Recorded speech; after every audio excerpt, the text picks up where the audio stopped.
तुमने commerce stream choose तो कर लिया है, लेकिन तुम्हें पता ही नहीं है कॉमर्स होता क्या है। कोई बात नहीं, आज मैं तुम्हें बताता हूँ कि कॉमर्स का एक्चुअल मीनिंग क्या होता है। देखो, कॉमर्स किसी सब्जेक्ट का नाम नहीं है, कॉमर्स एक प्रोसेस है।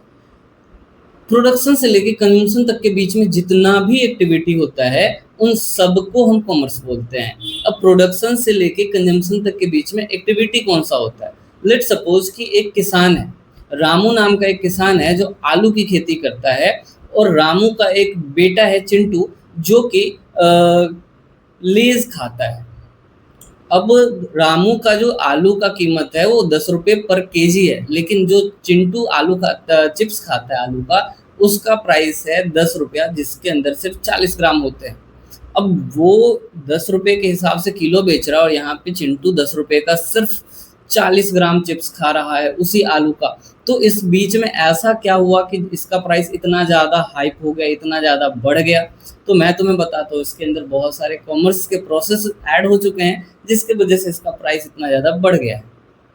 ठीक है, तो हम सबसे पहले देखेंगे कि जब रामू ने खेती किया, प्रोडक्शन किया, प्रोडक्शन के जस्ट बाद क्या करेगा? तो सेल परचेज करेगा। अब रामू ने अपने आलू को किसी दूसरे को बेच दिया, अब वो खरीदेगा, तो यहाँ पे सेल परचेज हुआ। खरीदने के बाद वो क्या करेगा? तो रामू को पेमेंट करेगा। तो पेमेंट किसके थ्रू करेगा? बैंक के थ्रू पेमेंट करेगा। तो अगर उसने बैंक के थ्रू पेमेंट किया है तो बैंकिंग हो गया। इसके बाद वो ऐसे सर पे ढो के तो लेके नहीं जाएगा आलू को, तो वो क्या करेगा? किसी ट्रक में लेके जाएगा, तो वहाँ पे ट्रांसपोर्टेशन हो गया। ट्रांसपोर्टेशन भी कॉमर्स का हिस्सा है। फिर अब वो टेंशन में है कि कहीं रास्ते में अगर एक्सीडेंट हो गया तो उसका सारा आलू का जो कीमत है वो सारा बर्बाद हो जाएगा। तो उसके लिए वो क्या करवाएगा? उसका जनरल इंश्योरेंस करवाएगा। तो इंश्योरेंस ये भी कॉमर्स का हिस्सा है। अब वहाँ पे पहुँचा, लेज़ कंपनी के अंदर पहुँचा। अब कंपनी वाले इसके ऊपर प्रोसेसिंग करेंगे, फिर चिप्स बनाएँगे और उसके बाद इसको पैकेजिंग करेंगे। तो पैकेजिंग भी कॉमर्स का हिस्सा हो गया। फिर वो किसी एक्टर को बुलाएँगे और बोलेंगे कि भैया आप हमारे प्रोडक्ट के बारे में कुछ अच्छी बातें बता दो।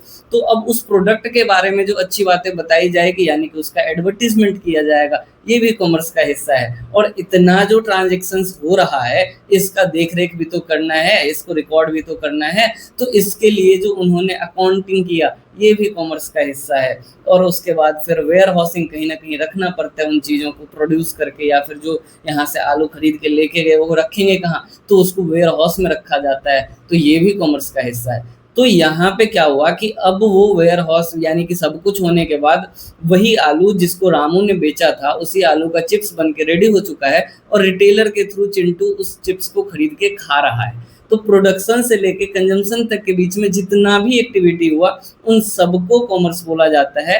और हमारे कॉमर्स में इसीलिए अकाउंट्स पढ़ाया जाता है, बिजनेस पढ़ाया जाता है, और इकोनॉमिक्स पढ़ाया जाता है। अब मैं तुम्हें बताता हूँ कि हमें यही 3 सब्जेक्ट क्यों पढ़ाया जाता है, यानी कि अकाउंट्स, बिजनेस और इकोनॉमिक्स ही क्यों पढ़ाया जाता है। कोर सब्जेक्ट तो यही है ना। तो देखो, अकाउंट्स पढ़ाने का सीधा सिंपल मतलब है कि हम अपने ट्रांजैक्शंस को रिकॉर्ड कर सकें। जब हम बिजनेस पढ़ते हैं तो बिजनेस में हमें सिखाया जाता है कि पैसे कमाया कैसे जाता है, रेवेन्यू जनरेट कैसे किया जाता है, बिजनेस को मैनेज कैसे किया जाता है। और जब हम इकोनॉमिक्स पढ़ते हैं तो इकोनॉमिक्स में बताया जाता है कि हमारे अनलिमिटेड वांट्स को लिमिटेड रिसोर्सेज के साथ कैसे सेटिस्फाई करते हैं। तो समझो, सीधा से सिंपल बातों में समझो कि जो बिजनेस में पढ़ाया जाता है वो हमें पढ़ाया जाता है कि हम अपने पैसों को, अपने फंड्स को जनरेट कैसे करें। फिर हमें सिखाया जाता है इकोनॉमिक्स में कि उन रिसोर्सेज को, जो फंड्स हमने जनरेट किए हैं, उसको खर्च कैसे करें। और इन दोनों को रिकॉर्ड करने का काम हमारा अकाउंट्स करता है। तो इसीलिए हमें ये 3 सब्जेक्ट पढ़ाया जाता है। अगर ये तुम्हें वीडियो अच्छा लगा तो चैनल को सब्सक्राइब कर दो, लाइक कर दो, और अपने दोस्तों तक भी शेयर करो और हमसे जुड़े रहो। Thank you.